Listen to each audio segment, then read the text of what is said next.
session pursuant to RCW 42.30.11, 10.1 subsection B. We are going into executive session to consider real estate acquisition.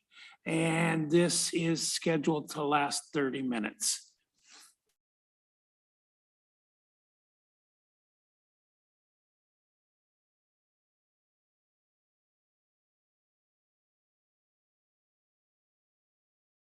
Again, for our online guests, the council is moving into an executive session to discuss real estate acquisition. They think it'll last approximately 30 minutes and they might resume at 7 p.m.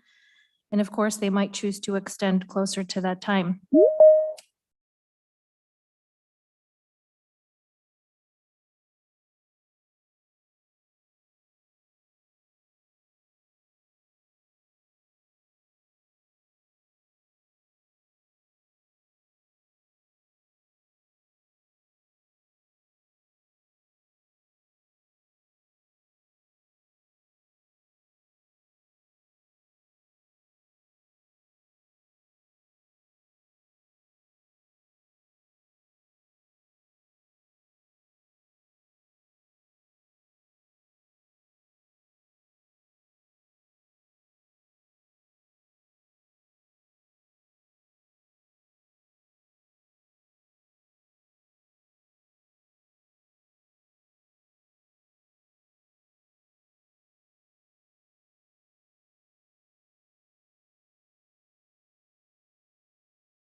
is out of executive session, and we're back in the regular meeting. And I will entertain a motion to move to approve the real estate purchase and sale agreement, authorizing the purchase of residential real property located at 18727 73rd Avenue Northeast in Kenmore, Washington, in the amount of $680,000, and authorize the city manager to execute the real estate purchase and sale agreement and take all actions necessary to implement said agreement, including but not limited to executing the right of entry agreement and having all environmental and other due diligence investigations of real property performed. 2, entering into any reasonable modification or amendments to the real estate purchase and sale agreement as may be required, so long as the purchase price for said property is not increased, and executing and delivering any documents necessary to terminate the real estate purchase and sale agreement. Should the city manager determine the property does not satisfy the city's due diligence investigation, that title to property is not satisfactory, or other reasonable basis exists for the city's termination as permitted under the real estate purchase and sale agreement. Is there a motion? So moved, Councilmember Pyle. And a second? Second. Moved and seconded. Is there any discussion? Yes. Councilmember Marshall here. Yes, I do think the purchase price is too high for the property. I fully support the purpose, the environmental purposes of looking at it. But I feel we got to err on the side of fiscal conservancy in this situation. I'd like to see a lower price.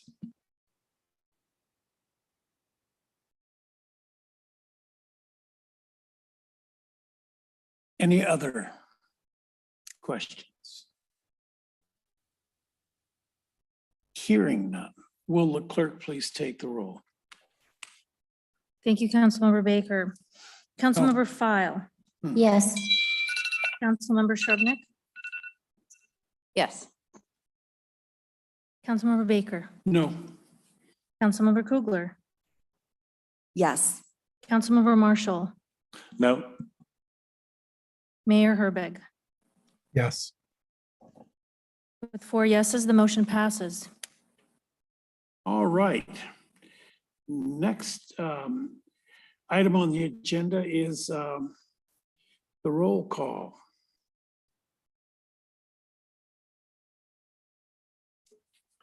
Councilmember Baker, would you like to adjourn the special meeting? Sorry, I didn't hear Would you. you like to adjourn the special meeting? I did. Okay, I said we're back in regular session. okay, very, very good. Councilmember Shrubnik, Calling roll. Oh, yes, here. Councilmember Kugler, Present. Councilmember File, Present. Councilmember Baker, Present. Councilmember Marshall, President. Mayor Herbig. Here. Deputy Mayor O'Kane has been excused. All right. If you will please rise and join me in the Pledge of Allegiance. I pledge allegiance to the flag of the United States of America and to the republic for which it stands, one nation, indivisible, with liberty and justice for all. All right. Next item on the agenda is the approval of the agenda. If there are no objections, the agenda will stand approved as written. We now have a few proclamations to go through. So the first one is the National Hispanic and Latino Heritage Month. And that is going to be accepted by Mariel, Torres, Mehdipour. Whereas in 1968, Hispanic Heritage Month was originally observed as a Hispanic Heritage Week. to celebrate the extensive histories of the American Latino community, and was subsequently changed to a month-long commemoration in 1988. And whereas many Latino Americans trace their roots to the cultures of the indigenous people of America, including the Arawak, the Aztecs, the Incas, the Maya, and the Taino.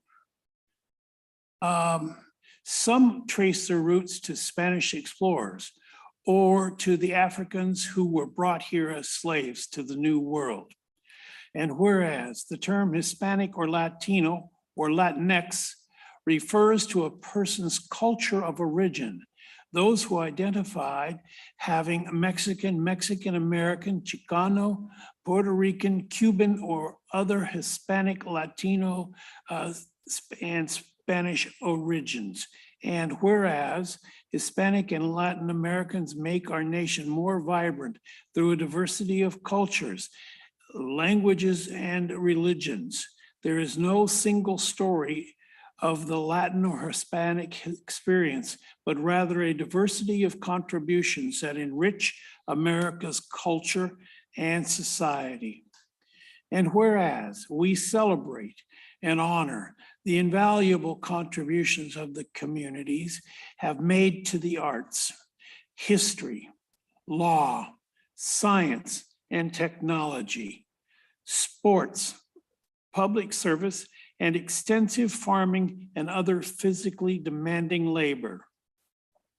And whereas generations of Latino Americans have served in the American Armed Forces to defend liberty and advance democracy around the world.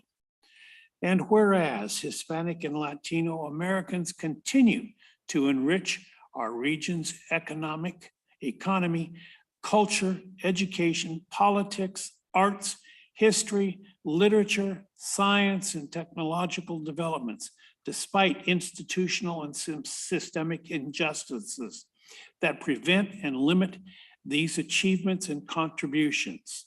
And whereas the City of Kenmore Council reaffirms its commitment to diversity, equity, and inclusion by naming it one of its top 3 priorities in 2022.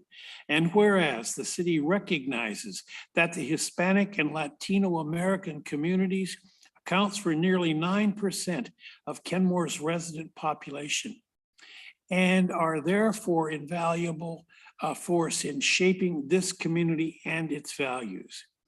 And whereas the city of Kenmore affirms that Hispanic and Latino Americans make our city stronger and our experience in Kenmore more enriching.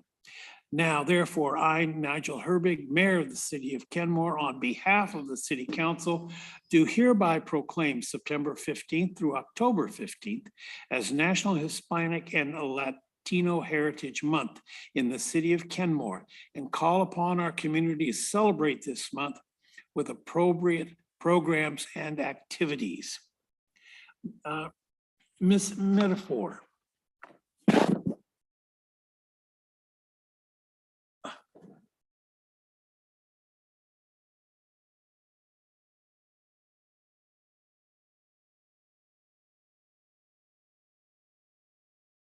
We would like to invite the council to take a photo with Ms. Torres Mehdipour.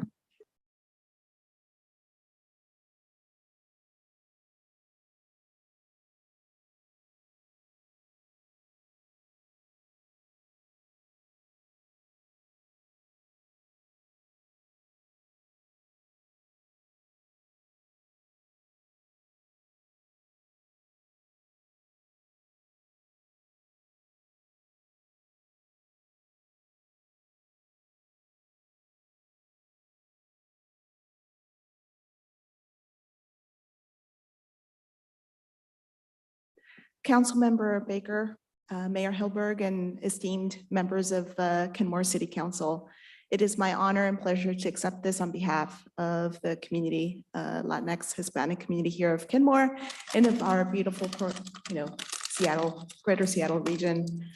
As the daughter of Mexican immigrants, firstborn generation Chicanx, My family came here because of the American dream, as many of our families have. But we also, as a community, are reflective of US-born citizens. And we are a diaspora of people here with different cultures, different experiences, and we bring, I think, into the American tapestry, all of that richness, not just food or music and art and culture, but as it was mentioned in the proclamation, technology, science, medicine, and everything in between. I also want to put in a plug for public health because I am in public health. And what is so fascinating is that the experience of Latin Americans is something that is so similar to the experience of all Americans in our country, because we come here, or we're born here, with the need and the dream to do well for our community. And I think if there's one message I would really like for folks to take away today is that Latinx people in Kenmore, in Washington, and in the United States, we are here to strengthen our community because we are part of that community. And I thank you for the recognition for my community today and for this month. Thank you. Thank you.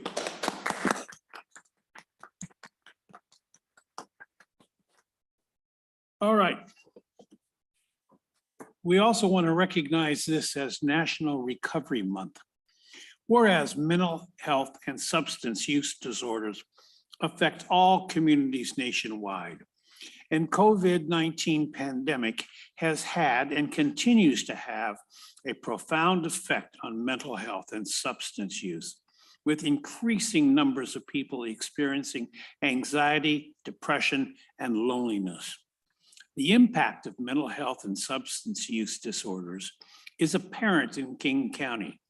And with an estimated 575,000 people affected by these conditions, with commitment and support to those impacted, can embark on a journey of improved health and overall witness. National Recovery Month has an opportunity to celebrate all people that make the journey of recovery possible and spread the message that people can and do recover every day. Whereas through Recovery Month, we are better able to recognize signs of mental health and substance use disorders, and people in need of treatment and recovery services learn the benefits of seeking help. Managing the effects of these conditions helps individuals, families, and whole communities thrive. And whereas the new 988 system, the new 988 system, was launched on July 16th, 2022, as an alternate to calling 911. When someone needs behavioral health support, and call centers in Washington already support a 50% increase in call volume following the launch, as more Washingtonians are getting access and counseling and care. Whereas Recovery Month observance continues to work to improve the lives of those affected by mental health and substance use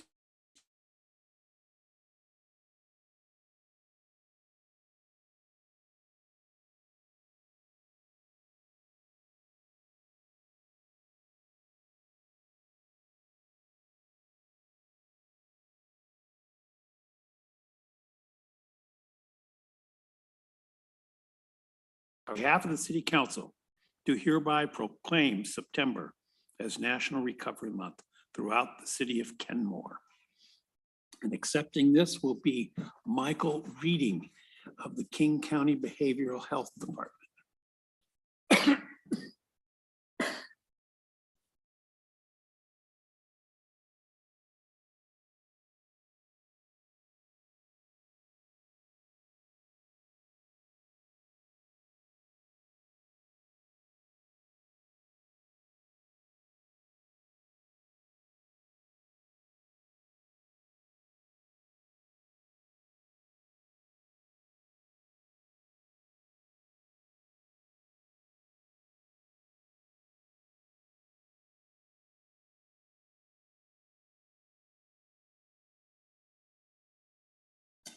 Thank you, Mayor Herbig, Councilmember Baker, and the rest of the City of Kenmore Council. I have notes because I could talk about recovery for days at a time, and I want to be brief and to the point, but I also feel like I need to acknowledge the wording of our proclamation speaks to the challenges this year of COVID, which truly have impacted all people emotionally and just our overall well-being, which includes our behavioral health. I also appreciate the acknowledgement of 988, a huge undertaking nationally to support people in our communities for behavioral health challenges, including suicide crises. The theme of this year's Recovery Month is recovery is for everyone, every person, every family, every community. One of the things I love about Recovery Month and proclaiming this as Recovery Month is that it helps us as leaders in our community to help reduce the stigma placed on people living with mental illness and substance use disorder. So I think it's a very powerful tool to help educate our community and acknowledge that recovery is possible. So thank you for your leadership and your passion around recovery and supporting all those who need our help. Thank you. Thank you.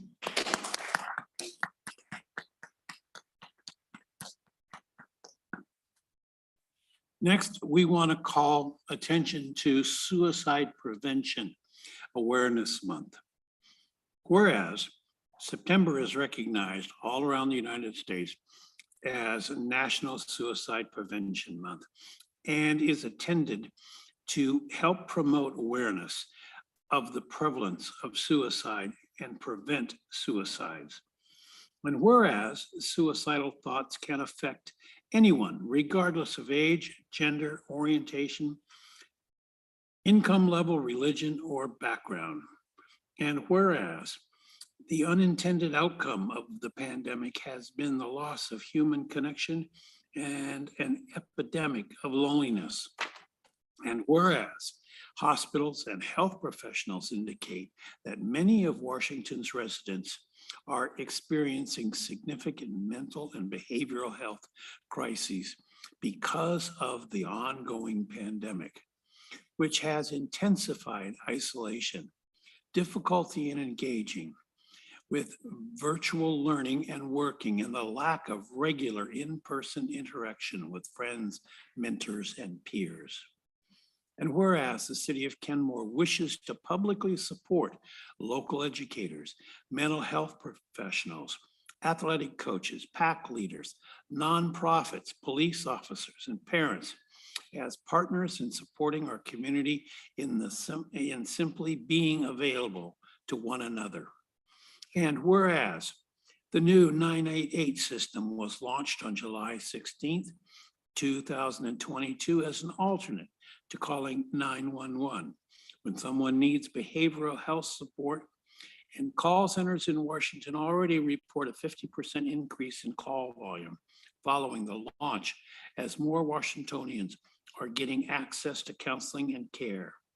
And whereas the city affirms and supports our local organizations like our partner National Alliance on Mental Illness, NAMI, Eastside, and are on the front lines of a battle that many still refuse to discuss in public.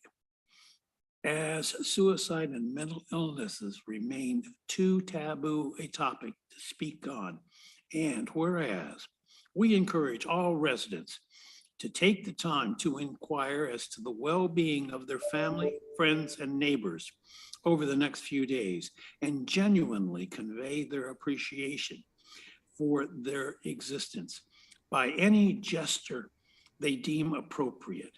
A simple phone call, a message, handshake, or hug can go a long way towards helping someone realize that suicide is not the answer. Now, therefore, I, Nigel Herbig, Mayor of the City of Kenmore, on behalf of the City Council, do hereby proclaim September as Suicide Prevention Month throughout the City of Kenmore. And Miss Barbie Collins-Young. Yes, I'm here. I'm on Zoom. Aha, you're there. I'm here on Zoom. We'll make Yes. sure that you get this, and if you would like to say a few words, please go ahead.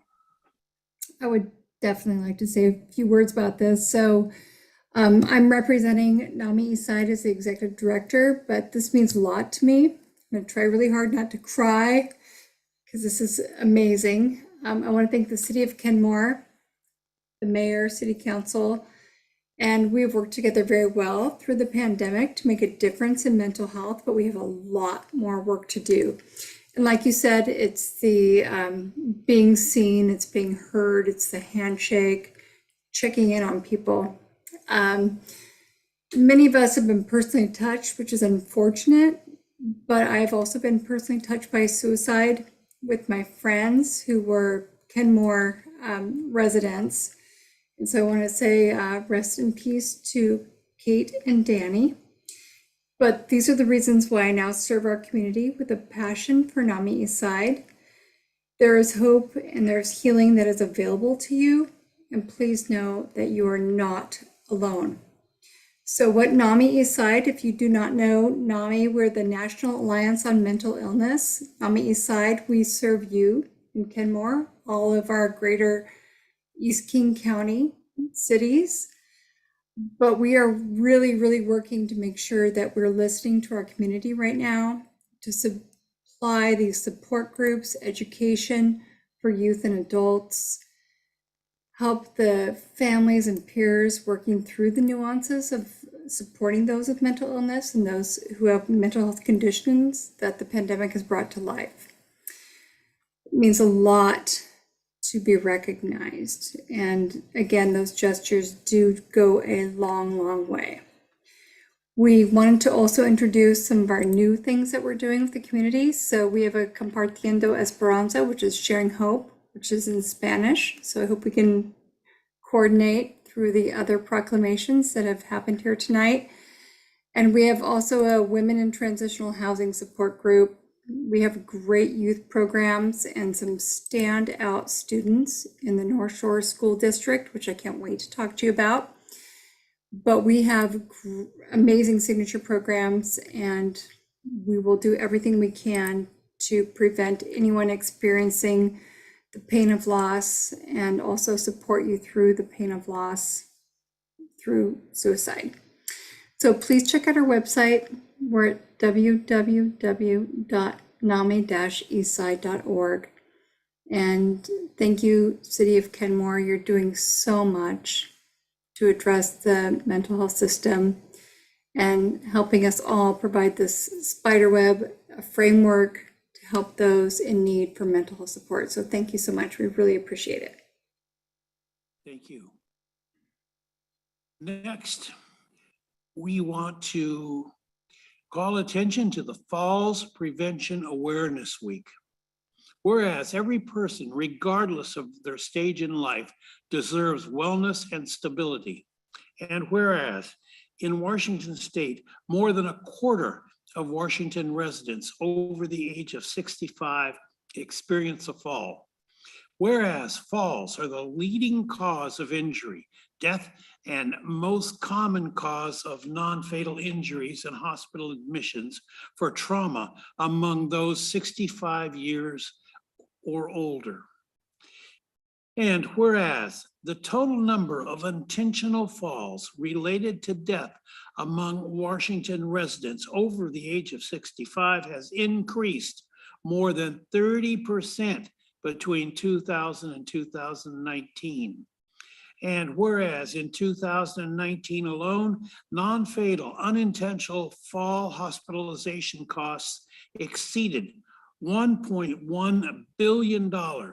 And whereas in 2019 alone, non-fatal and unintentional fall hospitalization costs exceeded at 1.1 billion. Whereas Washington State has the 18th highest rate of fall-related deaths in the nation for adults 64 and over.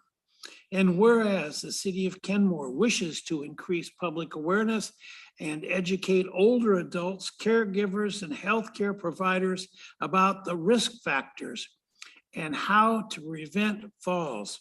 And whereas the city supports the National Council on Aging and their senior safety NCOA recommendations to prevent falls. And whereas NCOA's 5 steps to prevent falls include practice a balance or exercise program. Talk to your doctor if you've had a fall or afraid of falling. Get your vision and hearing checked annually and keep your home safe and talk with your family and ask for support.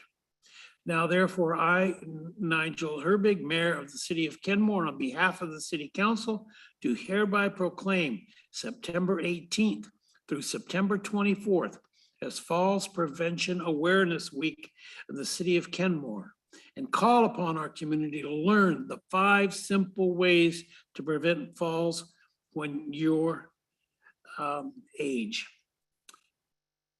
Dr. Curtis, Mr. Milton Curtis, if you care to come up, we'll present this with you if everybody wants to come.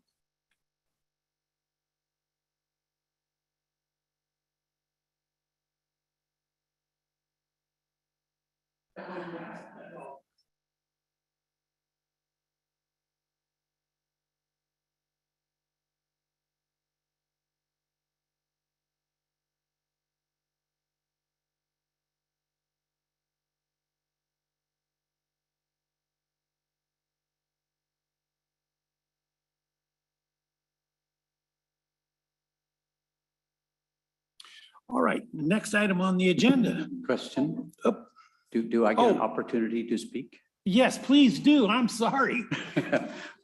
Well, first I want to thank the council so much for an opportunity to wear a dress shirt and a tie.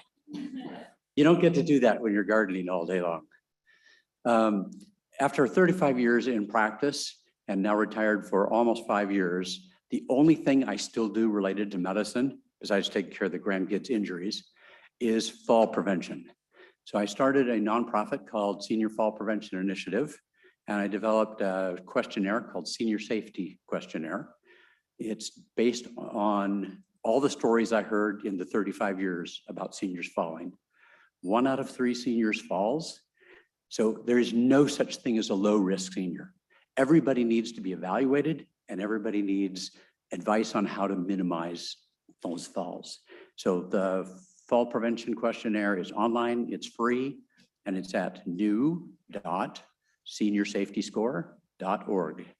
And anybody can take it, recommend it to all your family if they're over age 65.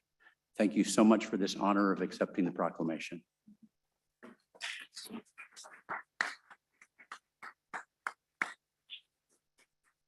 Sorry about that. All right, now introducing new NEMCo Northshore Emergency Management Coalition Director, Kevin Lowery.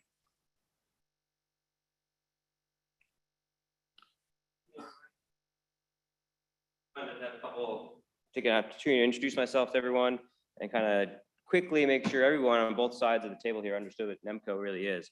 First question I started asking everybody at our community events recently is, who's heard of NEMCo? Hopefully some hands on that side, a few on this side of the table. Yeah, so the Northshore Emergency Management Coalition started in 2016, was officially adopted into an interlocking agreement in 2017, but has been serving the communities of Lake Forest Park, Kenmore, the Northshore Utility District, and the Fire District since then. So I'm surprised that a lot of the citizens who don't understand what NEMCo does, which is why I kind of am taking this opportunity to explain what the group is all about. I am your emergency manager. So when there is a large-scale disaster, when there is time to upgrade plans, your all-hazard plans, your comprehensive emergency management plan, all the way down to your sandbag distribution plan for localized flooding, all of these types of disasters and emergencies, I would help write, organize, train, and get these out in the public so that we can respond as a community with a unified effort across both Lake Forest Park, Kenmore, and again with the Utility District and the Fire District, everyone kind of coming together. And that still stands even with Shoreline Fire Department taking over for North Shore Fire District's responsibilities. So that said, it's not all about just writing and administering plans for the city administrative side of things. We also do, we're heavy in community outreach, and most of our local volunteers, our CERT team and our ham radio operators, are our 2 biggest volunteer groups that we facilitate, so that if there's an emergency or a planned event, like we just had the bridge dedication, which was a great party.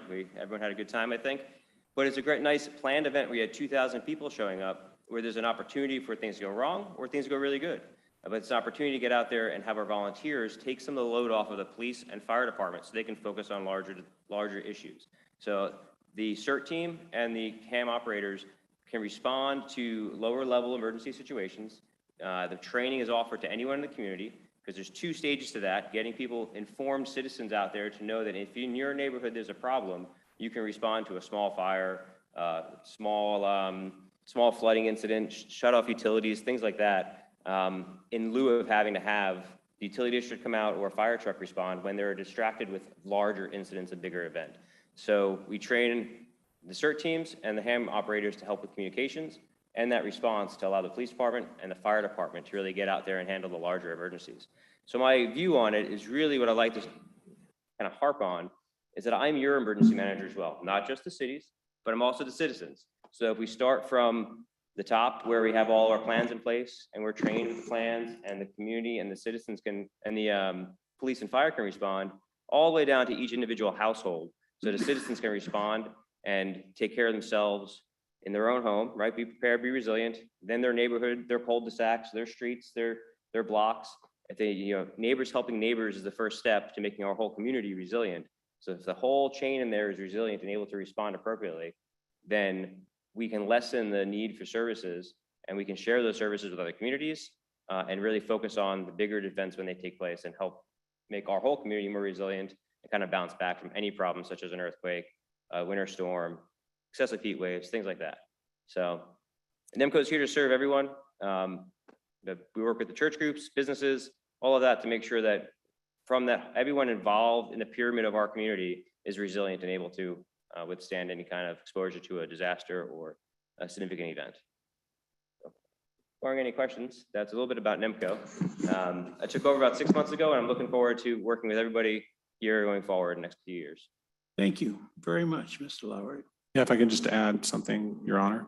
Yes, please. So you may all remember Carl Lunak. He was recruited away by the city of Bellevue, became Bellevue's emergency manager. So after an extensive recruitment and search, we found Kevin. And so we're just lucky he's agreed to become part of our team and to run NEMCo for us. And Kevin, you come to us from the Coast Guard, correct? So yeah, my background is I spent 13 years in the police car, about 10 years volunteering at fire trucks, and then the past 10 years working with the Coast Guard, doing search and rescue and actually art research. Art is really the country's only military search and rescue. Thank you. Next item on the agenda is introducing new staff roles. Mr. City Manager, do you want to do that? You want me to do that? So Garrett Oppenheim is now the assistant to the city manager. Janet Quinn is now management analyst. And Michelle Kang is a limited term deputy city clerk. There she is smiling over there. Welcome. Glad to have you with us. All right, next item on the agenda is public comments. We welcome our community members to the council's meeting. In this forum, the council does not engage or dialogue with the public. The primary role of the council is to listen. We will hear from our on-site guests first, followed by our virtual guests. If you are online, please use the raise hand feature now if you wish to speak. All guests must address the comments to the mayor and city council. The clerk will acknowledge your request and call your name when it is your turn. Your time will start when we confirm we can hear you, and please state your name and city of residence for the record and keep your comments to the allotted time. We will not split your time with others or reset your time except by express approval of the presiding officer. Screen sharing is not allowed. You can submit your materials to the council or clerk in advance. Please do not comment about pending development projects on which the council will make further decision, as those are quasi-judicial matters and the council members must limit their communications about such matters. This meeting is being recorded, and thank you for taking the time to express your comments. Clerk, please call the first person. Thank you, Mr. Baker. I do see quite a few people in the audience, but not everyone seems to have signed in. We do need you to sign in if you wish to speak. In the meantime, we'd like to take the first 4 on-site comments. Marilyn Simpson, followed by Dave Postetter, Dale Walker, and Chris Olson. You are welcome to approach the podium. Otherwise, we'll leave the sign-in sheet for anyone else that wishes to speak. Marilyn Simpson.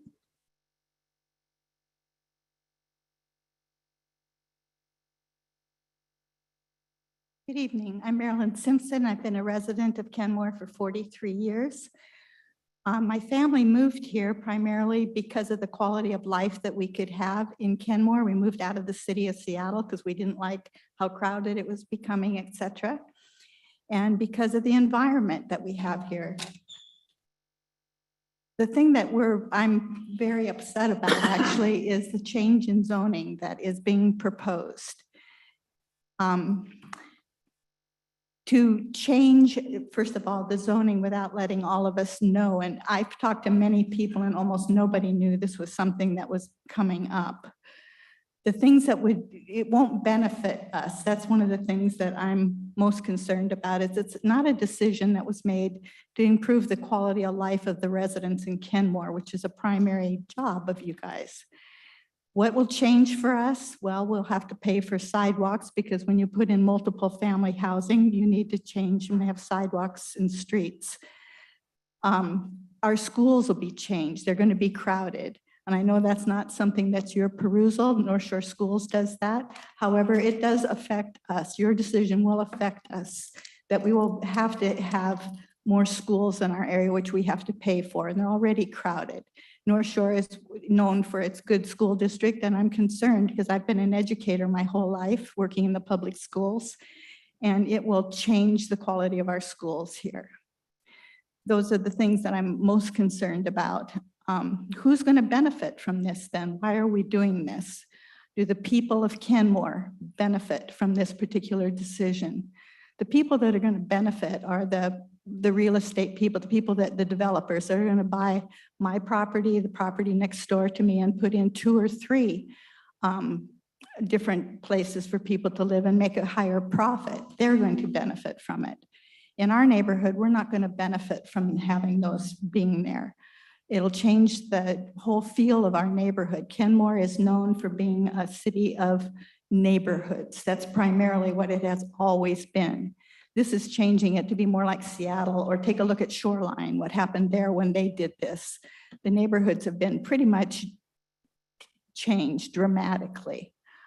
And the other thing is, I'm just really upset that there hasn't been more publicity about it, that something this major that's changing. The reason why we bought in our neighborhoods is because they're single family homes, and changing that without us getting to vote on it or anything like that is very upsetting to me. I think it's completely a betrayal of the citizens of Kenmore. They should get to vote on it or have some significant say. So I hope that you will reconsider this and maybe put it to a citizen vote. Thank you. Thank you. Thank you, Mrs. Simpson. Dave Postetter. Yes, I'm Dave Postetter and been a Kenmore resident since 1983. I believe the city's underlying assumptions regarding missing middle housing are mistaken. There's no real evidence that increasing density does anything to make houses more affordable. Multiple studies show the opposite happens. For instance, in 2013 and 2015, Chicago upzoned this whole set of many areas of single-family home parcels, eliminating parking requirements and increasing allowable housing density. A PhD in urban studies from MIT 5 years later did a study and found that the price of existing housing went up and there were no positive impact on housing supply. So here's some math for Kenmore. If you want to go get a $750,000 house in an existing R6 area, you can do that. You can tear it down, put up a triplex, and the cost to you will end up meaning that each of the pieces of the triplex will be worth about $900,000 by the time you're done. So what do you gain from that? You get increased density, loss of tree cover, get congested street parking, increased traffic, increased infrastructure demands, and generally negative impacts on the neighborhood's character, and a dwindling supply of starter houses, which you have to think about. And one might even claim that that results in some gentrification. Kenmore is already a King County leader in terms of affordable housing, with 28% of our affordable housing for those that make affordable to those who make 80% or less of the area median income. And while our East King County only has 19. So we have 28, most of King County has 19%. So the county-wide planning policies encourage local governments to work in collaboration with other jurisdictions and encourage Kenmore and other cities not to think of affordable housing goals as theirs alone to solve. So for example, in the wording that's going to be adopted, it says Kenmore may be able to plan for more than 1,000 homes affordable to low-income households. So it sounds as if Kenmore is willing to be an accommodating community and welcome an opportunity to expand affordable housing in excess of what might be considered our fair share. But if you think about this to its logical conclusion, accommodating East County communities become more affordable, but those that aren't accommodating become even more exclusive, and the equity issue in East King County cities becomes greater rather than diminished. Lastly, let me quote some wording in the Kenmore Housing Element Amendment that is about to be eliminated. This wording from the first paragraph. When the community was first incorporated, community visioning efforts showed a preference for adding single-family dwellings at about the same size as surrounding lots, and an acceptance of dwelling units. Also indicated was a desire to control the location of attached housing by placing it in central Kenmore and not dispersing small-scale attached dwellings in neighborhoods. So I see no reason to strike that wording from the amendment, as those opinions were restated nearly word for word in the Kenmore City's survey results in 2021. So let's be smart. Thank you. Thank you very And be much. responsive to the desires and opinions of our city residents. Dale Walker. We are all very familiar with your feelings on this. If we could hold the applause, please, so we can get through this. Thank you. Ladies and gentlemen, my name is Dale Walker. I've lived in Kenmore since 1984, and my comments are going to be related to the rezoning the single-family dwelling neighborhoods. And I believe the city council needs to re-examine the exceptions related to the rezoning issues. I believe the residents of the city made themselves clear in the 2021 survey that David mentioned when in the response to the city. And in those findings, you'll notice that most people agreed that in general, the city's headed in the right direction back in 2021. Residents wanted a welcome and be inclusive community. And they didn't agree with greater denser housing in the city's area. The respondents expressed the most support for housing solutions that kept the status quo, meaning preserving existing family single neighborhoods, preserving existing affordable housing, and keeping apartment developments downtown. The results of those surveys also included the 4 priorities that considered the growth of the city of Kenmore: reduce traffic congestion, a welcoming and inclusive community, economic development, climate action, and environmental sustainability. Remember, the changes that you will make in this zoning change are going to affect this community for decades, not just weeks or months. And I believe the city council should obtain more community input on the housing issue with a non-binding ballot resolution that would allow all voters to voice their opinions on the rezoning. This would provide the council with valuable insights into the views of the residents, which I believe is important to the community. Thank you very much. Thank you very much.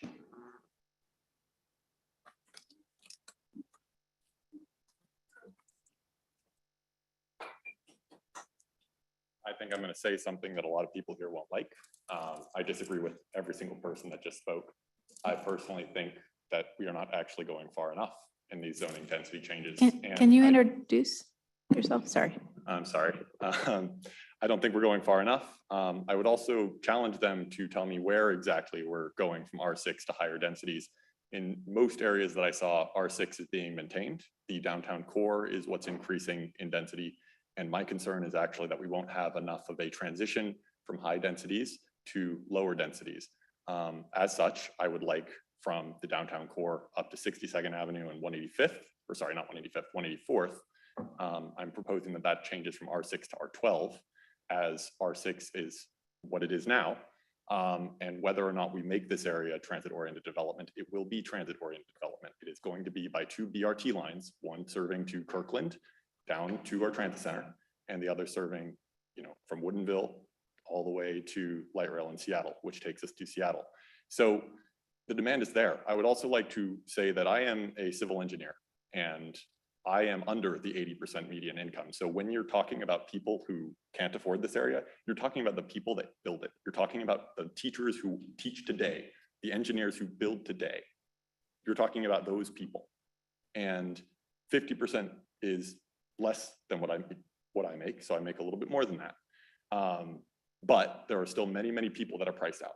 If I were not living with my parents who are financially well off enough to help me buy a place, and I'm still paying half my net income every single month. Can I please have you address the council? Thank you. All right, I would be unable to. So I just want to make that clear. I would also like to reiterate that sidewalks are not a bad thing. Sidewalks allow people to do things besides drive, which decreases traffic congestion. I biked here today. I could not bike here today if there were not safe routes for me to bike, and then I would be traffic. In addition, sidewalks are not pollution generating impervious areas. Increasing densities in areas that have already been developed will limit further degradation of wetlands by developing more single family housing. And I heard some studies talking about a problem with decreasing the prices in homes, and that it would not necessarily decrease the prices in homes. I would be very curious to see what those areas would have been like had they not developed. That is a static study where you cannot compare and contrast, and that's kind of the problem with real world studies like this. Anyways, I'm going to yield the rest of my time. That's all I wanted to say. Thank you. And before you go, would you kindly state your name and city of residence for the record? Yes, sorry. My name is Chris Olson, and I live in Kenmore for about a year now. Previously, I lived in Bothell for my entire life. Thank you. Melissa Pendleton, followed by Wayne Fu.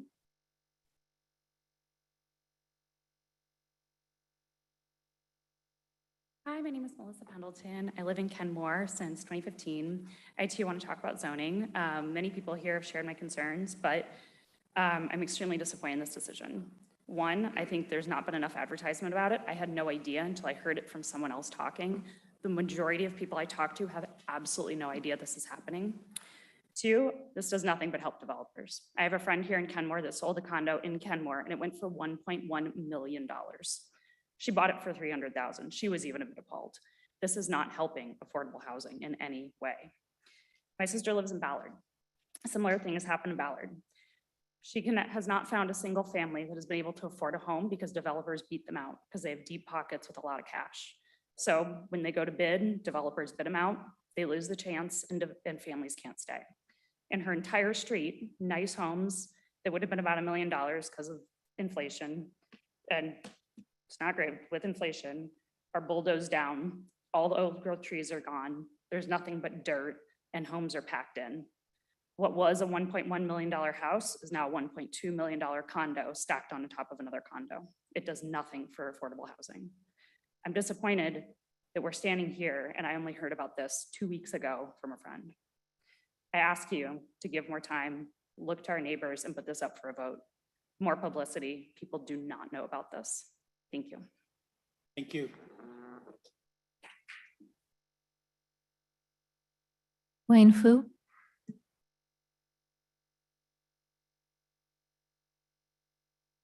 Wayne, I'm at 60th Avenue, 2228.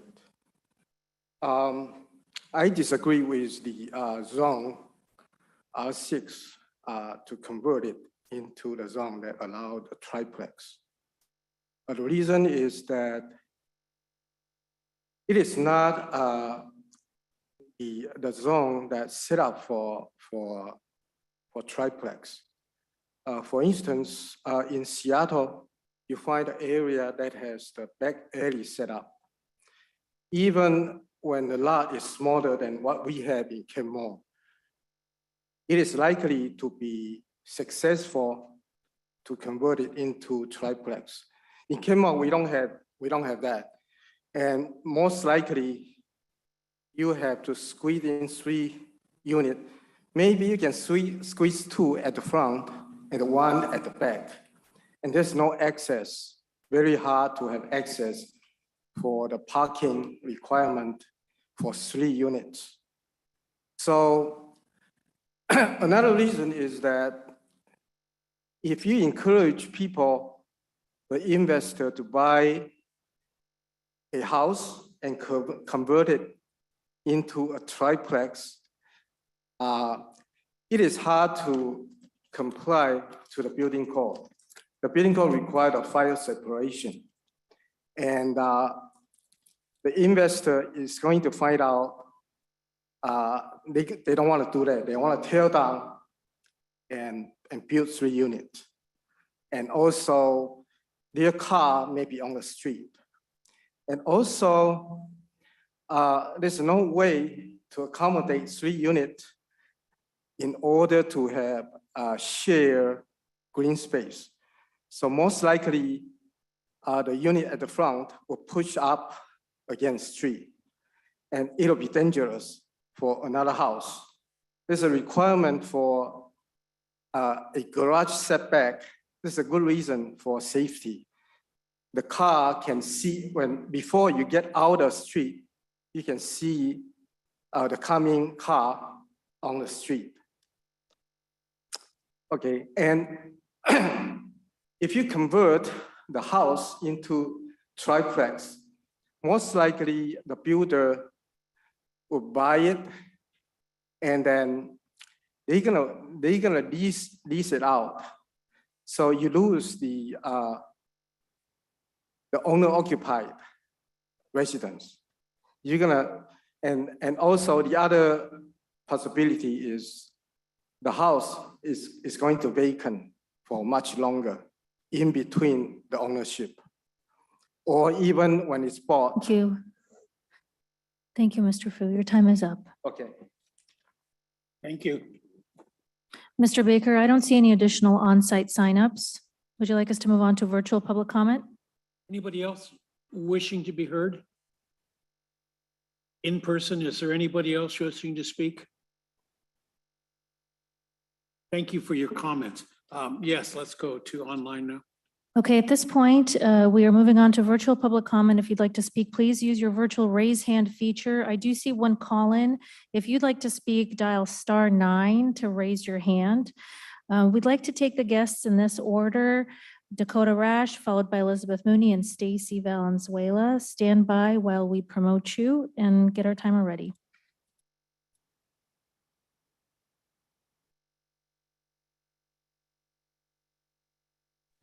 Dakota Rash, Hello, can you hear me? we can go ahead.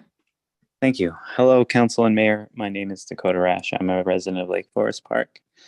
I hope you all are doing well in the smoke out there. In light of mental health awareness and suicide prevention, I want to flag that the beginning of my comment may be a bit distressing, but the fire that we are experiencing is the worst that this side of the state has seen in the last century. And what makes it even worse is some of the trees that are burning may never return as they previously could under fire conditions. Studies have shown that Western red cedars that we love so much may be permanently leaving this area because it's becoming too dry. We are seeing the climate crisis day by day. A third of Pakistan is underwater. The South is dry as a bone. It's becoming unlivable. And quite frankly, again, in light of mental health, I stay up at night wondering how long we're going to make it. And it distresses me all the more to then think about folks advocating for both single family housing and the environment. It's simply contradictory. I mean, if you have a lot that's going to be used, you want to use it to house multiple families instead of one, because then you protect the environment by not needing to build out more lots for those other 2 families. We have to think about our growth in Kenmore and beyond in detail and with an ecological mindset. We need to think about the value of the environment around where we're building. Is it in a sensitive ecological zone, like near a river or a wetland, or is it surrounded by development that has already happened? We need to make sure that we are paying very close attention to that, because we need to work with the environment. People are coming to this area. Like I said, the South is almost literally becoming unlivable in parts. Washington is going to see an influx of people, and we need to prepare for that, not in a shove them out type way, but in a way that embraces people that are fleeing climate chaos, because that's what's going to happen. That's what's already happening. We need to welcome our neighbors and each other in a kind community that is centered around ecological principles. We need to work with the earth and each other. So I plead with you to consider that in every decision you make. Yeah. Thanks. Thank you, Dakota Rash. Elizabeth Mooney?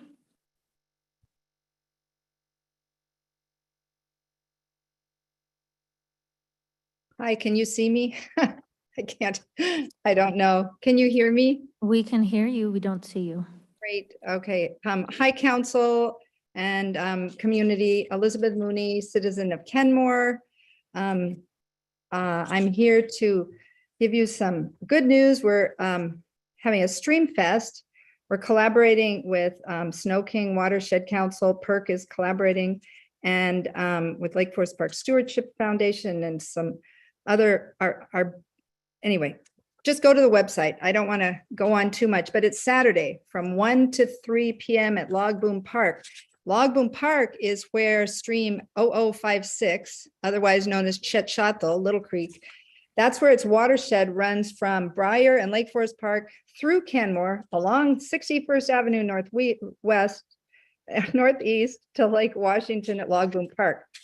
And I just want to say that this new zoning proposal really puts that stream potentially at risk if you don't put more ecological protections in.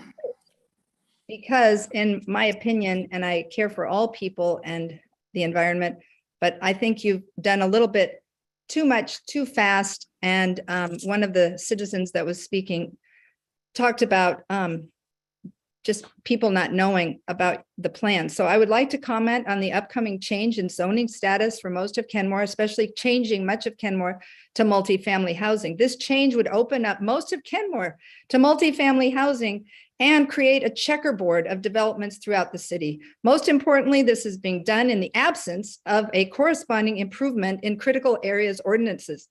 Like any project, the first step is to ensure the safety of the project. Safety for people in the form of sidewalks, adequately maintained and improved roads and transit access. Infrastructure needs to be put in place first. Allowing increased density of development with no change in protection for our environment can only result in further degradation of our streams, forest, lake, and air salmon habitat.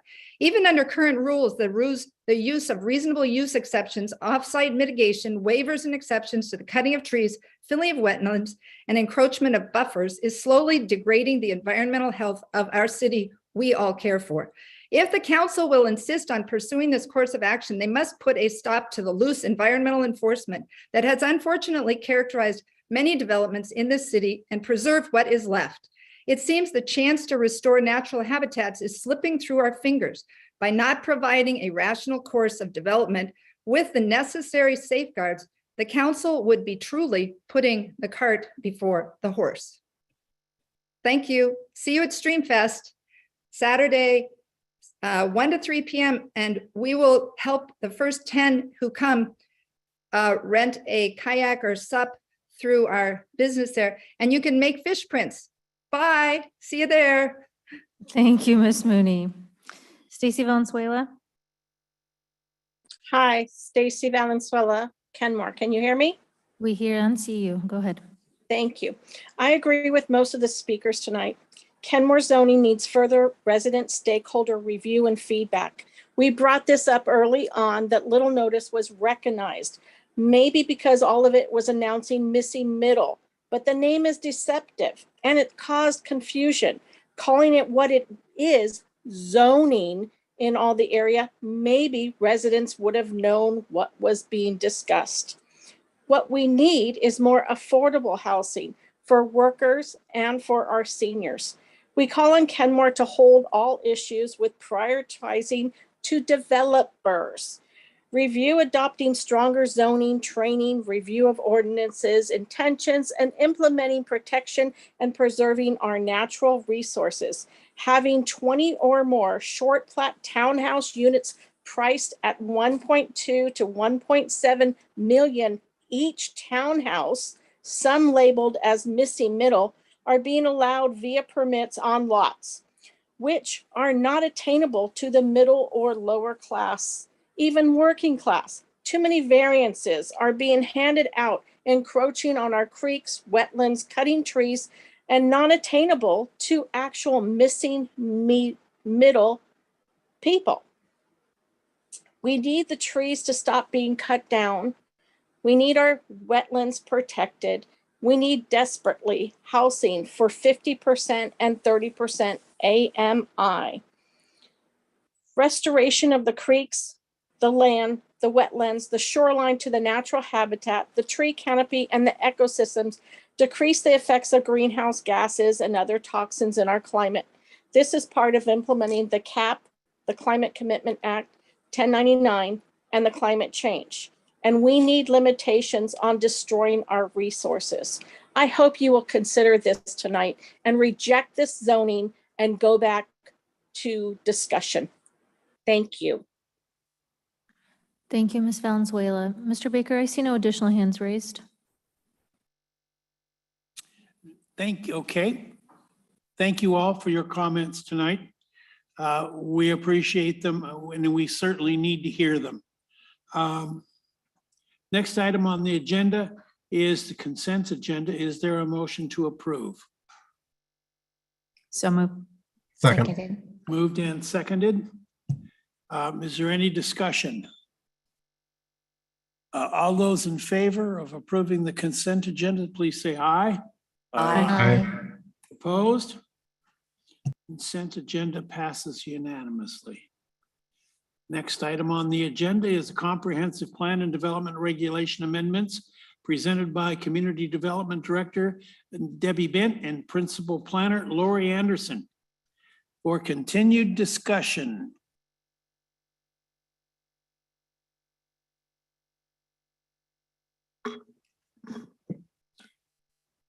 Good evening, Council. The purpose of this agenda item is to give Council a preview of the proposed amendments as directed by Council in July.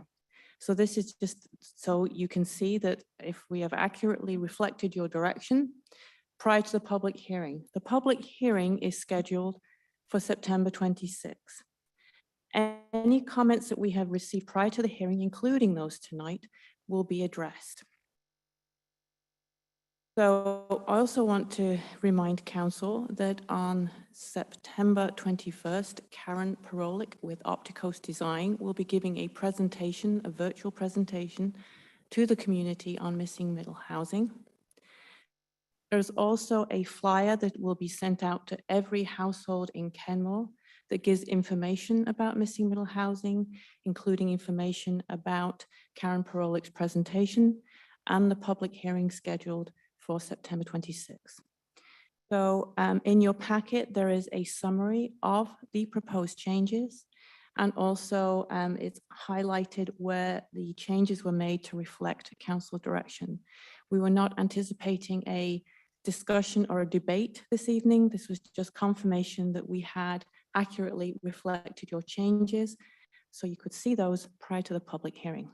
We are here to answer any questions, and if I don't know if I've missed anything, I'll ask Lowery to jump in quickly. Thank you. Good evening. So I wanted just to reiterate that the flyer about duplex and triplex zoning in the R6 zoning area was delivered yesterday to the mailing service and should be hitting mailboxes tomorrow, every mailing address in the city of Kenmore. So folks will be well aware of the proposal. There's also a link then to the different pages on the city's website that address both the duplex triplex proposal and the other comprehensive plan changes. So that will be happening, we hope, tomorrow, Wednesday, I suppose at the latest. As far as the changes tonight, I just wanted to point out that the first attachment in your packet identified all of the changes that council requested on the 18th, July 18th and July 25th. Those changes are then shown throughout the attachments in gray highlighting. And we've specified in that first attachment where the changes were made, again, to reflect the comments that you had made. And these are the amendments that would be ready for the public to comment on at the public hearing. There are four that I particularly wanted to point out, the most significant in the land use element. The comprehensive plan land use map now shows an area for medium density housing that covers all of the current R6 zone. There's a renaming of the R6 zone to RM, residential medium density. That shows on the zoning map. And then lastly, I wanted to point out that there was a change to the parking requirements for duplexes and triplexes within a quarter mile of the two major transit corridors. 0.75 stall per unit was the proposal. And then outside of that is 1 stall per unit proposed. So with that, again, the purpose of tonight's meeting was just so you could see the amendments, ask for any clarification of the gray highlighted work that was done, as that will be the subject of the public hearing on the 26th.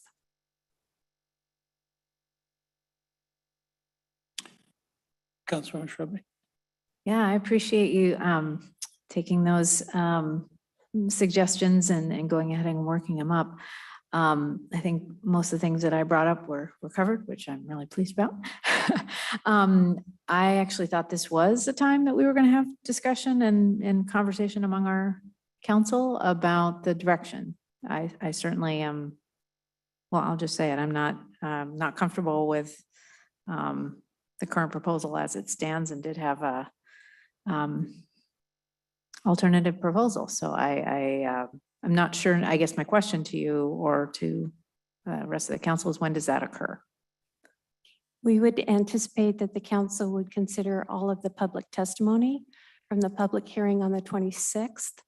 We would then do a summary of that testimony, would return in front of the council for your discussion and decisions on October 10th. That's the tentative schedule. At that point, you would make final recommendations, and then we would come back with an ordinance.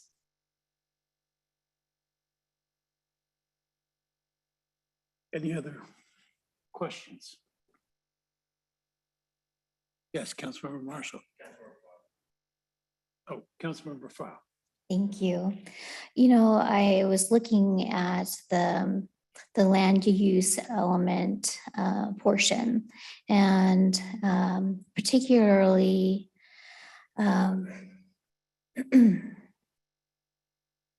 looking at the language in the policy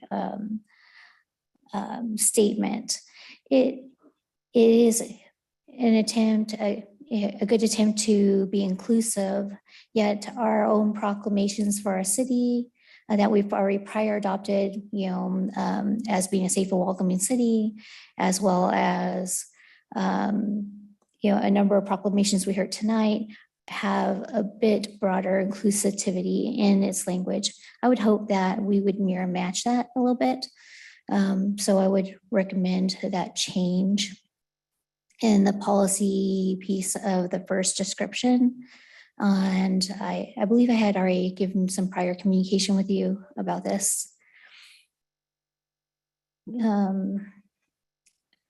I am most interested in hearing from our community during the public hearing before providing too much more comment. But I know that we're not quite ready to take action yet tonight. And where this is a good review point and a good check-in point.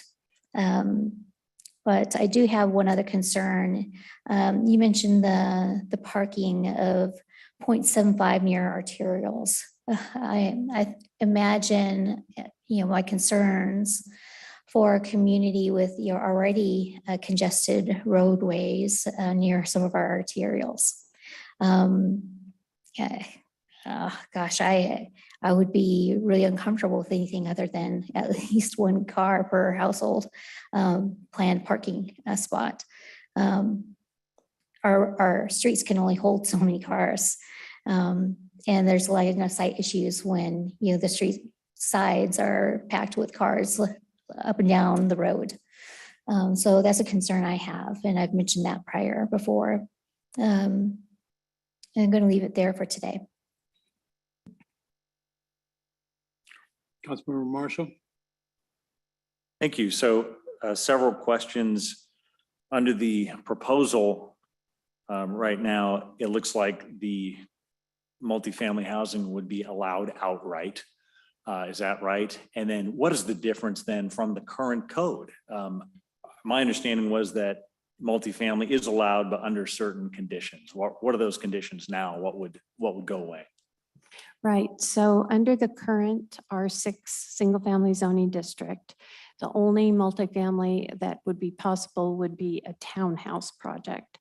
To do that project, either there has to be a subdivision that specifically calls out townhouses, in which case there would be the regular subdivision review process, which involves public notice and response, or a conditional use permit. Again, a special zoning permit that would include public comment and response.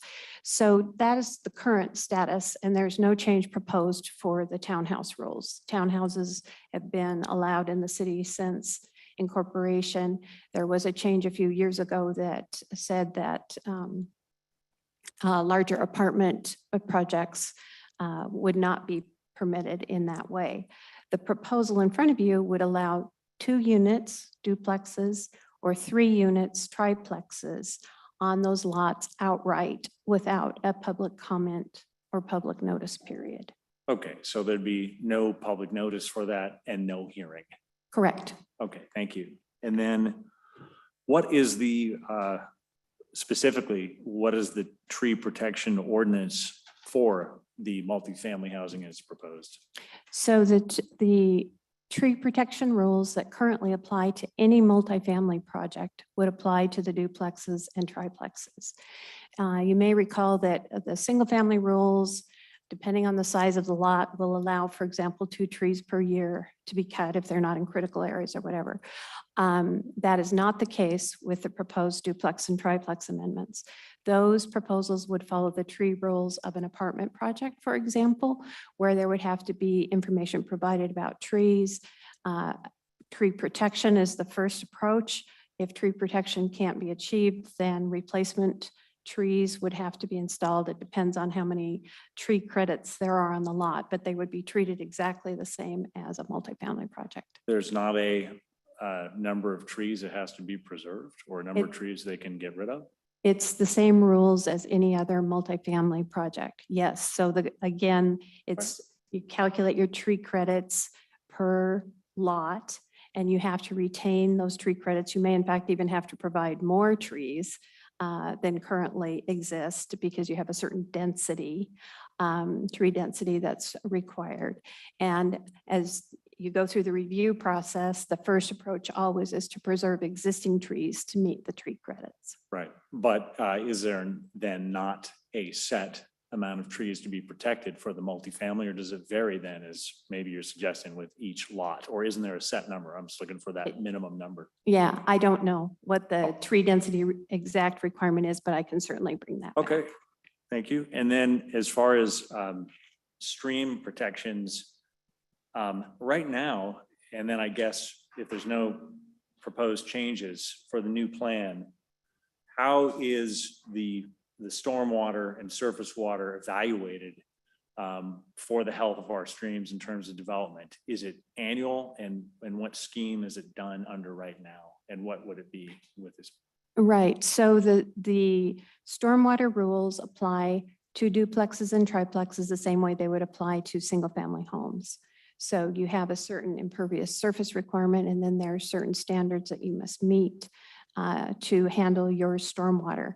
The information that we have provided shows that in cases looking at recent single-family development, 2021, we looked at a number of permits, looked at the size of those developments. The single-family homes were larger than would be permitted under the duplex and triplex rules.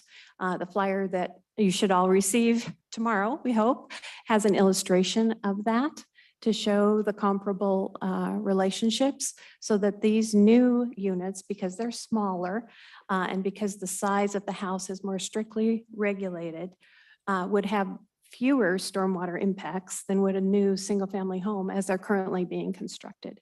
But thank you, but that's as analyzed individually. Right now, we don't do a comprehensive evaluation of the impact of the cumulative effect of development on our streams. That is part of the State Environmental Policy Act review, certainly, and we have looked at that issue. And again, because the issue is comparable, whether it's a single-family home or a duplex or triplex, we see no net increase in stormwater for this proposal. Okay, but we don't check the overall cumulative effect of multiple houses and developments on our streams right now. I suppose we do for single family or for multifamily. I'm not in the surface water management business. Okay. So yet again, you're asking for a code evaluation that I don't typically do, but I will bring back information to you about that as well. Okay, yeah. I'd just be concerned that we're developing and not looking at the cumulative impacts of these projects upon our streams, and that we apparently never investigated. So we do that through the SEPA review. I want to clarify that. We have done a SEPA analysis of growth. We've looked at the relative size of the single-family homes, the duplexes and triplexes. The conclusion was there was no significant increase in stormwater impact, and there's been a determination of non-significance issued for the proposal. So, I mean, that's what I can tell you. Yeah, appreciate it. Do you know then, maybe you aren't able to tell me, that's fine if you're not, what's that based on? Did you look at a chemical analysis of the streams to measure their health? Did you look at any other analysis of the streams to measure their health with this increased growth? Again, I can't reemphasize this. We have looked at the relative sizes of new single-family homes, proposed duplexes and triplexes, which are size controlled and limited, and the effects are equivalent. So if we're looking at increases in surface water impact, we don't see it. You could develop with single family a whole area. You could develop with duplexes a whole area. You could develop with triplexes, and the impacts are no greater. Okay. So it sounds like, yeah, I didn't hear you answer my question about the actual chemical impacts. No, of course, we did not do that. We did not do that. Oh, okay. That's what I want to know. Thank you. So we could also, Councilman, we could also ask our surface water expert about what the stream monitoring requirements currently are. I think that's part of your question. It was not done as part of this project. It's a separate question. We can bring back that information. Yeah, very much appreciated. Thank you. And did we, I suppose since I was in the minority opinion last time, I assumed then that we did not follow up on a sidewalk development impact fee, a neighborhood sidewalk impact fee for the need to build safe sidewalks, to have safe streets if we're going to be tripling the density. Did we not follow up on that because the majority of the council wasn't interested in that at that time? That wasn't part of council direction. We go if there is council direction for the majority. There was not a majority to look at a sidewalk impact fee.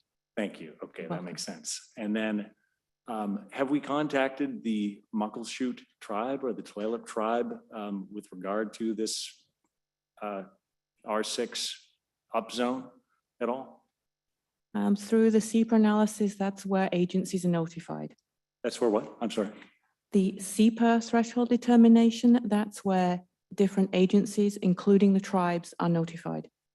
Okay, the SEPA threshold determination of what though? The proposed changes. Okay, so we have not yet, before we've made these changes, then the answer is no, we have not contacted the Muckleshoot tribe, correct? The tribe would have been contacted along with other agencies who receive notification when a SEPA threshold determination is made. So they would be notified through the SEPA process. Right, they haven't been thus far then, They correct? have been with the original proposal, the quarter-mile proposal. That determination was made several months ago. The new proposal, staff is working on an addendum to the SEPA review, and that addendum goes out to the same agencies, so it would go to the tribe. Okay, hasn't yet, correct? No. Thank you. I guess I'm pretty dismayed by this. I mean, we're looking at this as missing middle, yet it's a complete change in characterization of our community. For a number of us bought because we value the single family neighborhood to raise our children, to raise our grandchildren. We're doing away with that now for the most part and changing the zoning from R6 to who knows what with duplexes and triplexes. So I'm very dismayed by this. And I hope that we allow more time for public input. Mr. Baker, Mayor Herbig does have his hand raised as well. Okay. Thank you for that. Mayor Herbig. Yeah, and I apologize to my colleagues. In the middle of the staff presentation, my city Surface decided to crash and reboot, and now it is installing a plethora of updates. So I am on my phone right now, so I apologize for that. Yeah. So correct me if I'm wrong, Ms. Anderson, what I think I just heard, I just want to make sure that everybody's hearing the same thing. What I think I just heard is that anything under this code would anything with 2 or 3 residences built into this code would result in the same surface runoff as a single family home. So you'd have multiple residences with the same impact as a single home. B, that these buildings would have the same general setbacks and generally the same envelope, and in fact are limited to be shorter than their surrounding single family homes. And that C, these lots would be held to a higher multifamily tree ordinance than our current single family ordinance. Is that correct? Yes. Thank you. Yes, Councilmember Phi. Thank you. I have some additional questions that have come to my mind. If you can get them out.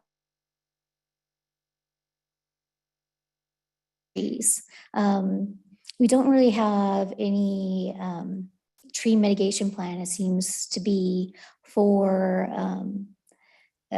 increasing the tree canopy in these types of developments. And I want to make sure that, we worked really hard on our updated tree protections and tree ordinances, as well as, replacing and increasing our tree canopy. So I want to make sure if there's development occurring that we have some sort of tree mitigation plan in the works that can be included in this bucket list of policies that we're going to be considering. The other thing is, I understand that we had taken the direction, council, a majority, to consider R6 zoning so that we might consider other housing types, like cottage housing, and the ability to be able to have a study done to see what would this impact look like and where best would this housing structures like these fit beyond just townhouses. And so I want to make sure with a mindset of considering cottage housing, in like a pilot area and, well-connected neighborhoods, safe routes, safe streets. I think these are really important things to our community. And I want to make sure that we're being mindful of them in this engagement. Thank you.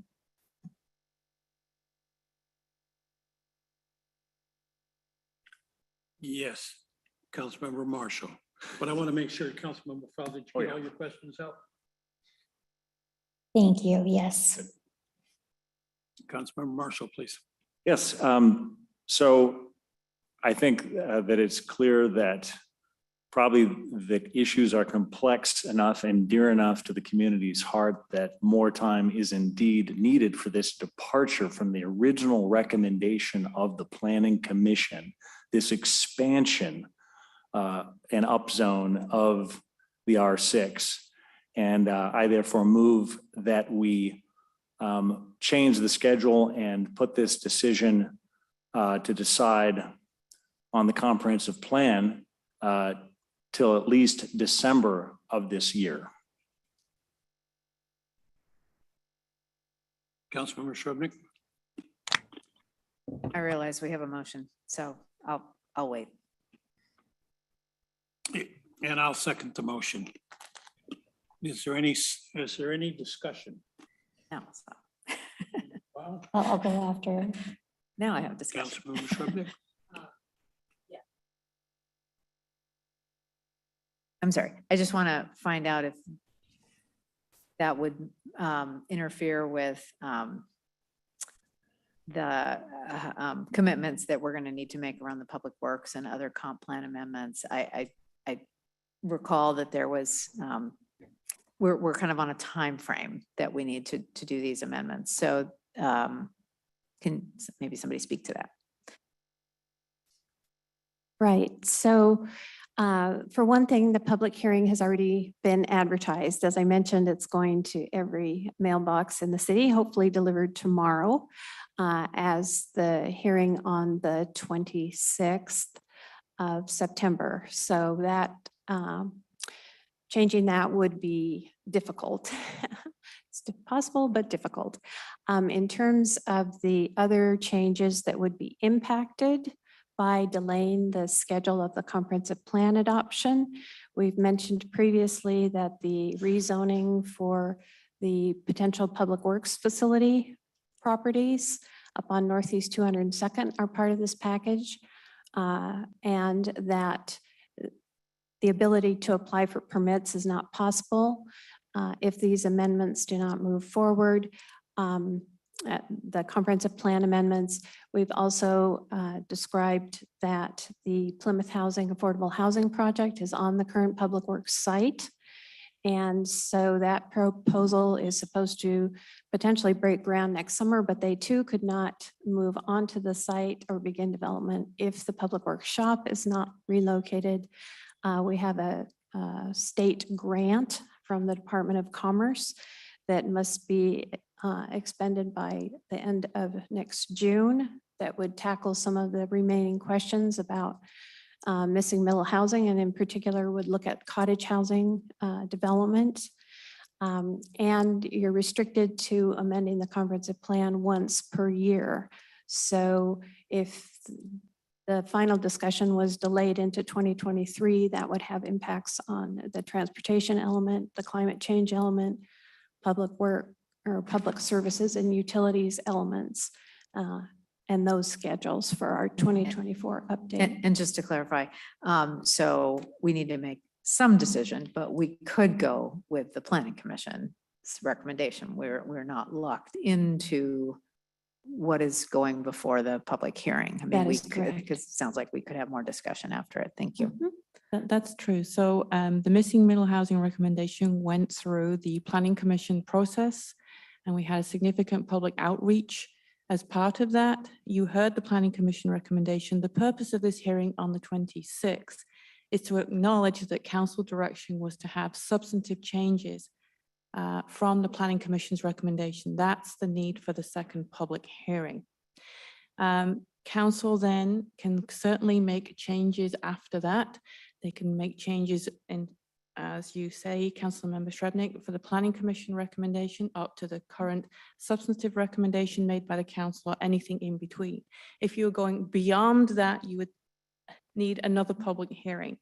But again, there are still choices to be made that council can make, and we would be expecting council discussion. You could have some discussion on the 26th. We would expect you to have more discussion on the 10th and see then if you're ready to give final direction for bringing back an ordinance. Does this need to be passed in total, or can we do certain sections? The comprehensive plan should be passed in total, The question then you're asking, I think, is can you break out some of the development regulation amendments? That may be possible because it sounds like that might be where the concerns lie within the actual implementing development regulations for missing middle housing. So before the 26th or between now and the 26th, we'll certainly think about that if that is a direction that council wishes to go as part of the discussion on the 10th. Can I ask where the changes for the 20-year vision came from? Where the changes came from? The 20-year vision, yeah, where did those changes come from? The changes came from the public outreach and from the Planning Commission recommendation.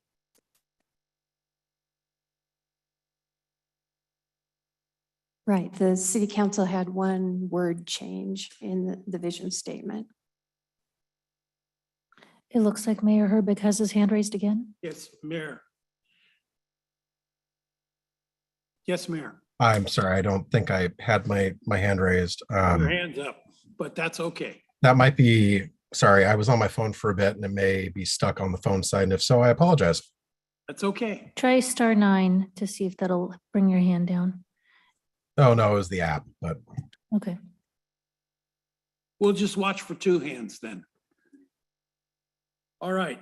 I have to start throwing rocks. No, it's all right. Okay, I thought you'd ask. All a good. question. It's all good. Please go ahead. Thank you. You know why I respect Councilmember Marshall's motion. I have great concern with it because there are the state timelines that are really important to reporting to, as well as grant applications, let alone we spent the last year and a half with council, with our community advertising out the discussions on missing middle and opportunities to approach the Planning Commission. I think that a delay of December, a delay period at this point would be really harmful to our city and our future planning agendas. It would have a great impact, not just to the Planning Commission, but the council's docket as well, and probably cause a bit more confusion for the public. We came back with a majority vote back in December, pardon me, not December, in July. And we're going to have a couple opportunities besides today for the public to give input and for us to consider that. And I'm far more comfortable with that process and sticking with the process and the timeline as it's set out. So for those reasons, I can't support the motion. All right, anybody else on the motion? Councilmember Marshall. Yes, I just think it's important to make sure our community is informed with the fundamental change to Kenmore and our community that we haven't seen before. I think that 2 weeks notice, now that we've gotten some more public input at least, is not sufficient. I recognize that we've had the efforts over a significant period of time from the Planning Commission, but we've now, a majority has elected to step beyond what the Planning Commission recommended and what the public had its input on. So I think that's a significant difference requiring more time. I don't see that it is yoked to the Public Works project. I think that we could take it out of the rest of the comprehensive plan. So I think that we need more time in order to deal with this very important issue. It's definitely too big of an issue to deal with in 2 weeks from now, since it's just been changed. Yes, Councilmember Kugler. I think I'm falling in between a few different perspectives that have already been shared. I definitely want maximum amount of time for our residents to be able to know about this issue. We have been talking about missing middle for a long time, but maybe people don't know what that term means, or they're not familiar with what that zoning changes means. And we are talking about a difference between what Planning Commission had proposed and what we've been talking about to date. That said, I don't think December might be the right timeline. And I recognize that we have a lot of other commitments that we need to move forward with. So if there is flexibility with the date to make sure that people know that we have time for them to discuss it, share it with us, et cetera, then I'd be in favor of that. The other thing that I would like to suggest is in our community outreach, I know we have the Missing Middle webinar that's coming up. I feel like it's also maybe good to remind people that some of the changes that we're addressing today are zoning laws that have been put in place over 50 or more years. You know, we're trying to address like some of the laws that were codes and zones that were put in, you know, post World War II era. And we are merely like setting the table, to use a term that I think, you know, Debbie has said in the past, but that doesn't mean that everything will change overnight. I mean, the market needs to demand more density. Builders need to want to build on this land.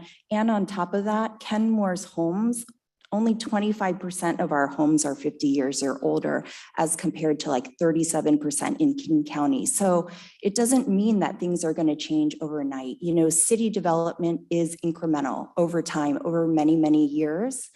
We're going to see our city change. So we're talking about zoning codes that are going to serve us for, you know, many years. Councilmember File. Just a point of information for the record and for our attorney. I've received during this conversation a number of text messages of urging different direction. And I believe that they need to be listed for the record, and they'll need to be made a note of for public record safekeeping. Thank you. And if we could have a little clarification from our attorney about pressure on council members during course of council meeting from public, or whether it's via phone messaging, texting, or whatnot from public members. Would you like to clarify the law on that for us, please? Or for our community participating? So I don't think I understand the question. Could you flesh it out a bit? Are you so for community members who or the council? Public, for community members who are participating in pressuring council members during this discussion and texting phones at this point, there are laws set in place about pressure, public pressure during a discussion like this. And I believe it needs to be placed on the record, and there needs to be clarification for our public so they know that that should not be occurring. Sure, I could speak to that. Let me distinguish the matter that's before you is called a legislative matter because you're looking at area-wide zoning. So the quasi-judicial restrictions would not apply. Again, this is a legislative matter.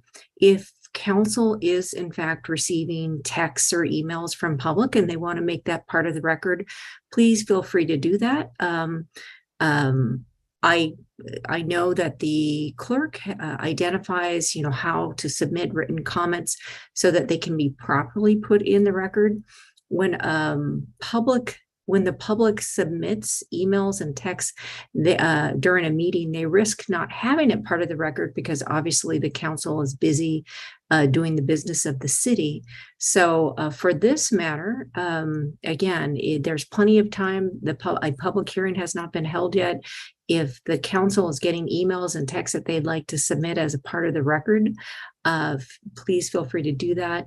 But there isn't a restriction, again, on the public to not try and communicate with you. It's really up to the council to direct the public to the proper process to make sure those comments are in fact properly admitted to the record.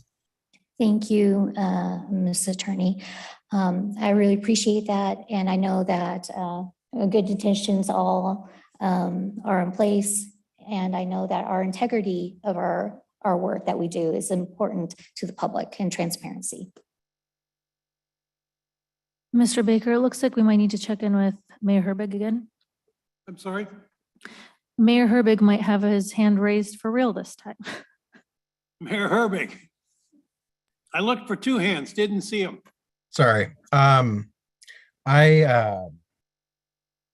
I believe I'm following where council members File and Kugler are on this. I think with the public hearing coming up and with our options still open on what we could pass at the end of the day, I think we'll have plenty of time to hear from the public in a couple of weeks. And if any changes are warranted, we'll have time to make those changes. I also am concerned around pushing back the comp plan and the impacts that could have on public works and the affordable housing project. So I'll be voting against this particular motion.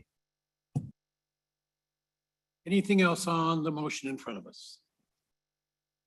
I'd just like to call the vote. Beg your pardon? I'd like to call the vote. So, Madam Clerk, the motion in front of us, would you state it, please? Yes, and Councilmember Marshall, please correct me if this is not the fair characterization. What I have is that you moved that we change the schedule and put this decision on the comprehensive plan to the side until at least December of this year. Correct. On that motion, Councilmember Marshall, Yes. Councilmember Baker, Yes. Councilmember File, No. Councilmember Shrubnik, No. Councilmember Kugler, No. Mayor Herbig. No. The motion fails. All right. Back to the discussion at hand on the comp plan changes. Is there anything else?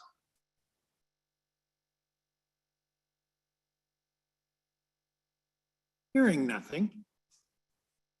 Thank you. You got what you need from us tonight, right? Yes, thank you. Great. Thank you. Next item on the agenda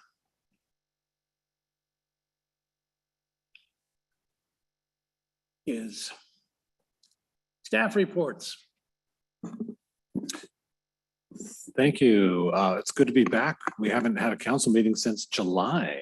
And it was good having August off because it gave us the time we needed to really work hard on preparing a 2023-2024 biennium budget.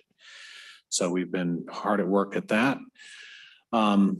We had a great summer, 27 events if you count the 14 farmers markets. So our coworkers did a phenomenal job producing all those events and really grateful for all the work they did. Today and throughout this week, we're hitting another milestone on Juanita Drive and the bridge project. The bridge project, they did paving on what we call the Q jump lane, northbound 68th between the bridge and Bothell Way. So that got paved today. So that's a pretty exciting milestone. And then this week, they're going to be paving Juanita Drive at night from 155th south to the city limit at 153rd. So that's great that they're getting that done before the rain sets in. They're hoping to get the northern portion of Juanita Drive striped by the end of this month. And if the weather holds, the southern portion by sometime in November, but I doubt that because it rains a lot in October and November here. So, but the striping will happen at least on the south portion from 155th to 170th. That's all I have. Thank you. All right. Councilmember comments, reports. Councilmember Marshall. Thank you. Yeah, it's great to be back here. Thank you all for the discussion and continuing discussion. I am pleased to report that I was informed from the by the Northshore School District that they are going to be refurbishing baseball fields at several schools, as they have done historically and institutionally, and as we are all familiar with. So it's great. I appreciate it from them. That's going to be they informed me, at Arrowhead and Lockwood and Kenmore Middle School. I thought they had told me that several of those were going to be happening this summer, but I went up there and nothing had been done yet, so must have gotten that part wrong. But it is slated, and then I followed up, and apparently Kenmore Elementary is going to be looking at improvements, but that will depend upon whether a lot of the funding goes towards buildings versus fields. But at any rate, it's positive, I think, to see an historic process that we know of take care of a community amenity. That's my main interest, and glad that they're doing it. I wanted to share some thoughts about the up zone since we are here and we're in public, and obviously we're not voting just yet. But I think what the proposal is now, the massive up zone, is really wanting to give people multifamily housing without the things you need to make multifamily housing work, and the things that downtown Kenmore currently enjoys for multifamily housing. Multifamily housing in downtown Kenmore right now has walkability to transit, walkability to transit. If we say, okay, let's put this all over the whole R6 zone, we're going to take that away for the people further out in the city. Multifamily housing downtown Kenmore right now, for the most part, there are exceptions, has sidewalks. We put that in the R6. For the most part, we're going to take that away from people. We're going to take away that sidewalk safety. Multifamily housing in Kenmore, downtown Kenmore, right now has what we call rules and pools. You've got a homeowners association that can manage difficulties and problems with your neighbors that will inevitably arise. And that's not at the city level yet. The city isn't dealing with that. That's a homeowners association helping out with your issues. There are also, as I wasn't originally familiar, several places that do have swimming pools and other recreation facilities. If we put this out in different parts of the city, we don't have that. And the other thing is there's also parking enforcement downtown Kenmore.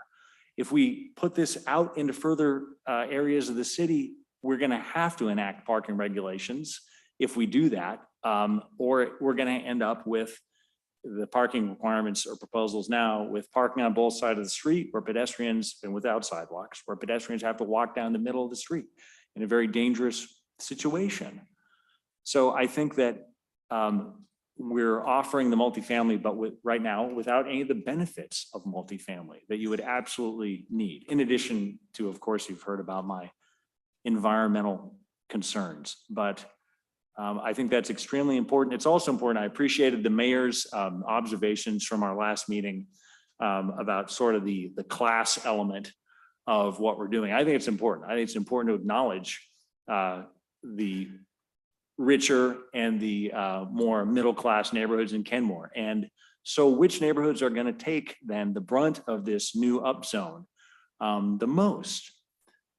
This R6 zone, for the most part, is the old school 1960s post-World War II suburbia, which several of us grew up in, and which lacks the infrastructure, the basic public infrastructure, public safety infrastructure.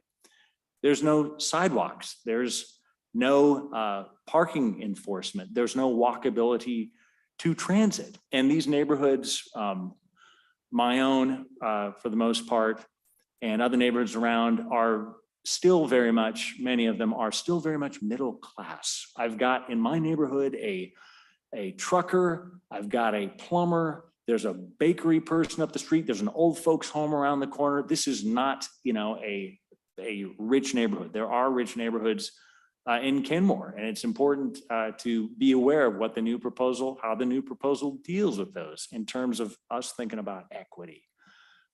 So I think that the brunt of this upzone is going to fall on the middle class neighborhoods without the amenities that we have. And I think wealthier neighborhoods are going to be able to probably organize and maybe escape some of those, or they already have the sidewalks. That was the irony. It's like, as we grew up here in the 80s, is all our old school neighborhoods without the sidewalks, and then they tear down the woods, They put in these big old neighborhoods with the sidewalks, with all this stuff. That's where the richer people went. We couldn't afford to move there. The wealthier people, and then they eventually went up to Woodinville with Street of Dreams and all that stuff. That was the big money. But they got the sidewalks, and we just ended up with our old 60s cul-de-sacs, and that's what we got. I think that we should take a more equitable approach, and thank you for listening to me. Councilmember Kugler. I don't have very many updates. I'm looking forward to, further discussion about this topic. I think people bring up some really good points, and I am sort of struck at how different everyone's viewpoint and perspectives are on this. And it just tells me that I don't think we all have this shared similar projection of what this is actually going to look like in our community. And I think that's a problem. Councilmember Shrubnik. Yeah, I would have to agree with Councilmember Kugler. I think there's a lack of understanding of the rationale for this, and in particular, a lack of understanding of what it would physically look like. And I've asked for that several times. And I think that's potentially problematic. I think one of the most compelling, I don't have other updates, so I'll just say one other thing. One of the most compelling arguments that I've heard tonight and elsewhere is that where this kind of development will occur is not only in the 1960s neighborhoods, but specifically the homes within those that are significantly depreciated, because those are going to be the ones that developers are interested in. They're not going to take a house that was built in the last 20 years and fully utilizes the lot. That would make no sense.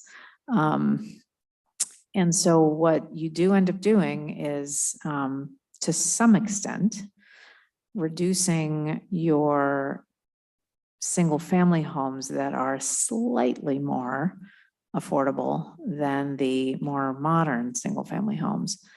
That said, we have a housing crisis, and we're going to need to take growth. So I have mixed feelings, and like I said, I'm looking forward to the hearing and have some thoughts about a path forward that I hope we will consider.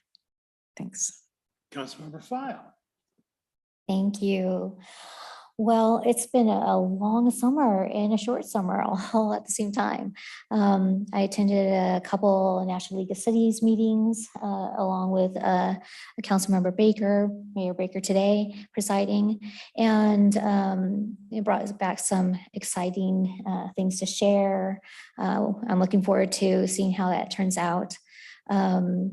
We had an amazing turnout for Community Serve Day in Kenmore and throughout Northshore and Lake Washington School District, but impressively so for Kenmore. I couldn't be more proud and happy for the students and families going back to school and being able to have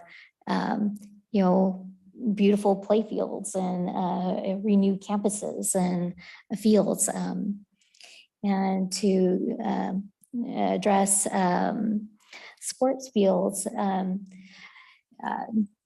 with the Capital Bond Planning Committee and the work that was done there. There was a lot of good, strong dedication to partnership with school use fields and improvement and partnership with, like little leagues and whatnot, or municipal cities.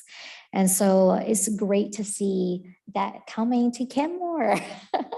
More sport fields, more play, and fields that will increase play and accessibility, which is really exciting for our community.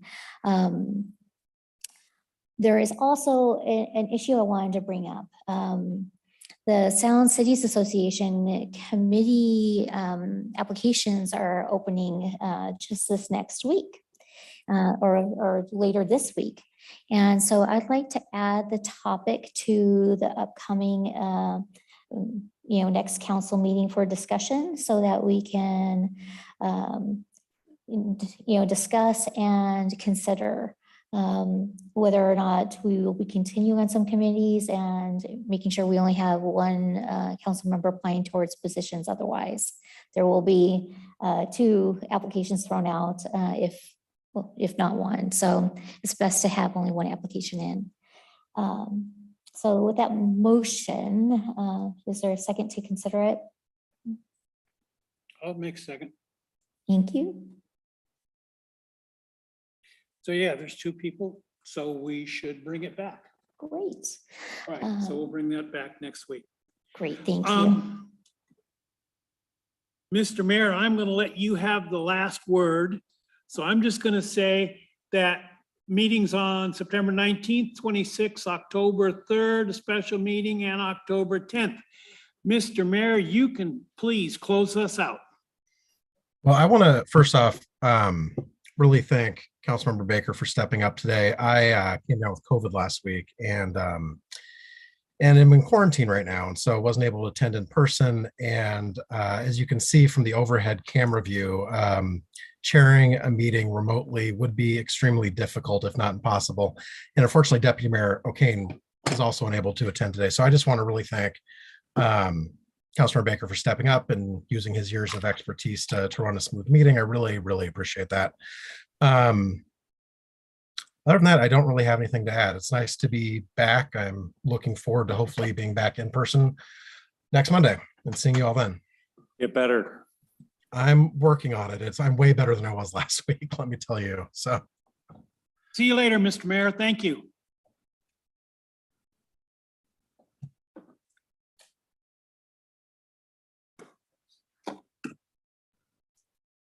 Well, it's up to the clerk to get a shut. are we adjourned? Mayor Herbig, we were waiting for you to adjourn us. Yes. Yes, I apologize. With no further business to come before us, the Kenmore City Council stands adjourned. Thank you, everyone. Thank you. Thank you. Thank you. Good night. Good night, everyone. Good night, thank you.